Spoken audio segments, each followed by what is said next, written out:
Merci de m'avoir appelé, j'espère que vous allez bien, que vous avez passé une bonne journée, une bonne semaine. Bezrat Hashem, nous démarrons un nouveau livre de la Torah, le livre de Devarim. Le dernier livre des Chamisha Chumshei Torah. Dans ce livre, Moshe Rabbeinu, il va faire un récapitulatif de tout ce qui s'est passé un petit peu dans le désert.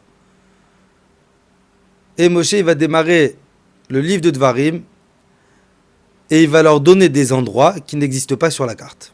Je m'explique. Ça va être écrit dans la Torah, les Devarim, Moshe a dit, Moshe, El Kol Israël, voici les choses que Moshe a dit au Bnei Israël. Bevereyaden, de l'autre côté du Jourdain, Bamidbar dans le désert, Ba'arava, Molsouf, en face de Yamsouf, Ben Paran ou Ben Tofel, Velavan Vachatzerot Videzav. C'est censé être des endroits. Mais la Gemara arrive et la Gemara nous dit, tu prends la carte de leur temps, tu cherches ces endroits, tu les trouves pas.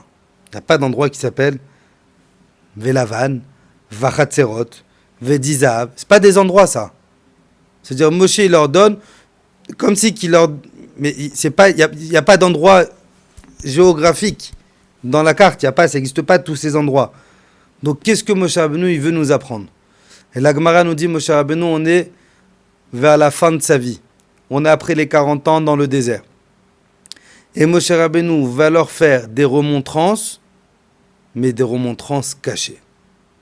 Et Rashi nous dit, chacun de ces endroits que Moshe il a détaillés, c'est pas des endroits, c'est des choses qui se sont passées dans les endroits. Exemple, un dernier des endroits qui est écrit dans ce passouk, c'est Vedezav, les mains en or. C'est quoi les mains en or? Il n'y a pas d'endroit qui s'appelle les mains en or. Moshe il a voulu leur faire une remontrance cachée. Vous vous rappelez, mes enfants, quand vous avez fait le veau d'or vous l'avez fait avec vos propres mains. Et donc Moshe, le dernier jour de sa vie, il va leur faire des remontrances sur ce qui a pu se passer dans le désert. Et un jour, mon père, le Rav Shlita, il a posé une question magnifique. Il a dit, Moshe, on se trouve à la fin des 40 ans dans le désert. Ça veut dire que, par exemple, cette faute du veau d'or, Am Israël, ils l'ont fait il y a 40 ans. Durant 40 ans, Moshe Rabbeinu ne leur a jamais fait de reproches sur le veau d'or. Durant 40 ans, Moshe Rabbeinu ne leur a jamais fait de remontrance sur le veau d'or. Durant 40 ans, Moshe Rabbeinu n'a jamais rien dit sur le veau d'or. T'attends quoi, les derniers jours de ta vie pour me parler du veau d'or? Ça fait 40 ans. Surtout qu'il faut prendre conscience que les gens de cette génération présente qui sont vivants au moment où Moshe y parle, c'est les enfants de la génération qui ont fait le veau d'or. Tous ceux qui ont fait le veau d'or, ils sont morts déjà dans le désert durant les 40 ans. Donc à quoi ça sert de leur dire, vos parents, ils ont fait ces avérotes?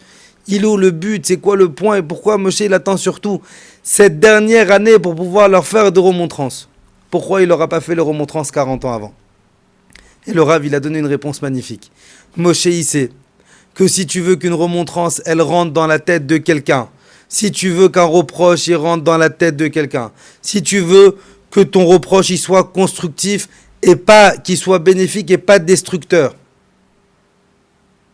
c'est pas la personne qui va écouter le reproche qui va faire ça. C'est la personne qui donne le reproche qui va faire ça. Moshe, il sait que si je leur fais des reproches pendant les 40 ans dans le désert, que je sais que je suis encore vivant, je sais que je vais rester vivant, ils vont croire que je suis en colère contre eux. Maintenant, je veux leur faire montrer, c'est les derniers instants de ma vie, je n'ai plus rien contre vous, Israël, je vous aime. Je ne vais pas rentrer en Israël, vous allez rentrer tout seul en Eretz Israël. Moshe, il sait que la meilleure manière de pouvoir faire un reproche qui va être constructif, c'est quand le receveur du reproche, il sait que le reproche, il sort d'amour et il sort pas de colère. Moshe, il se dit dans sa tête, si je fais le reproche trop tôt dans le Zman, si je leur fais des reproches tout de suite après le veau d'or, ils vont croire que c'est parce que je suis en colère. Si je leur fais des reproches tout de suite après qu'il y a une xéra, après qu'ils ont fait une avéra, après qu'ils ont fait une bêtise, ils vont croire que je leur fais le reproche parce que je suis en colère. Et le reproche, il sera pas constructif. Si je veux que mon reproche il soit constructif, il faut que la personne en face qui reçoit le reproche, il ressente que le reproche il sort, mais avec de l'amour. C'est très difficile de crier à son enfant et qu'il n'y ait pas une once de colère dans la voix. Je parle pour moi, je suis marocain, j'ai le sang chaud, j'étais marocain de tour, c'est très difficile, c'est très compliqué de réussir et bémettre. Si on n'arrive pas à faire un reproche, où la personne qui va écouter ce reproche, il va comprendre qu'il vient par amour, qu'il sort par amour, mais que la personne qui va écouter ce reproche, il va sentir que ça vaut mieux pas faire de reproche.